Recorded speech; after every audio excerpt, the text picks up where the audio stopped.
আপনারা জানেন এটা 15 তারিখ পর্যন্ত তারিখ নির্দিষ্ট করা আছে। 15 তারিখে লাস্ট ডেট, 15 তারিখের মধ্যে জমা করতে হবে। আমাদের যে সমস্ত ব্যক্তি সম্পর্কে স্বচ্ছতা নেই, যাদের সম্পর্কে আমরা মনে করছি তারা ভারতীয় নাগরিক নয়, আমরা তাদের নামে অভিযোগপত্র জমা দিতে গিয়েছিলাম। আমরা যখন খাতড়া গুরুসদয় মঞ্চের কাছে পৌঁছাই, এখানে কিছু মানুষ উপস্থিত ছিলেন, তার সঙ্গে পিছন থেকে তারাশঙ্কর রায়ের ছেলে অনিন্দ রায় স্করপিও গাড়ি নিয়ে এসে আমাদের গাড়ির উপর হামলা করে। তার সঙ্গে আরো কিছুজন ছিল, ওখানেও কিছু উপস্থিত ছিল, সামনে পিছনে মোটর বাইক নিয়ে আরো কিছু জন এসে উপস্থিত হয়।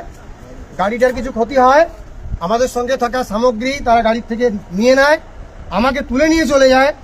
আমাকে নিয়ে যাওয়ার চেষ্টা করেছিল তালডাংরা, খানিকটা যাওয়ার পরে ফোনাফোনি করে আবার ফেরত আসে। পরে আমরা খাতড়া থানাতে যাই, খাতড়া থানাতে আমাদের জিনিসপত্র সেখানে সিজ হয়। আজকে আমাদেরকে মহামান্য এসিজিএম এর আদালতে পেশ করা হয়েছিল খাতড়াতে। আমরা সেখানে অন্তর্বর্তীকালীন 27 তারিখ পর্যন্ত জামিন পেয়েছি। আমরা ভারত মাতৃকার জন্য জীবনপণ লড়াই চালিয়ে যাব। এই দেশের জন্য, এই দেশবাসীর জন্য আমাদের শেষ রক্তবিন্দু পর্যন্ত লড়বে, এই প্রত্যাশা, এই প্রত্যয় নিয়েই আমরা এই সংগ্রামে নেমেছি। যেখানে যেখানে সঠিক ভোটার নেই আমরা তার বিরুদ্ধে অভিযোগ করব। এটা আমাদের লড়াই, দেশ মাতৃকার জন্য লড়াই। এই লড়াই আমরা চালিয়ে যাব। আপনার নাম?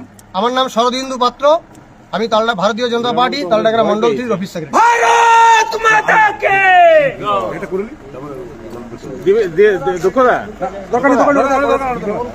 ভয় পেয়েছে, কার্যক্রম করছে সেটা দুঃখদাটাও তুলবে।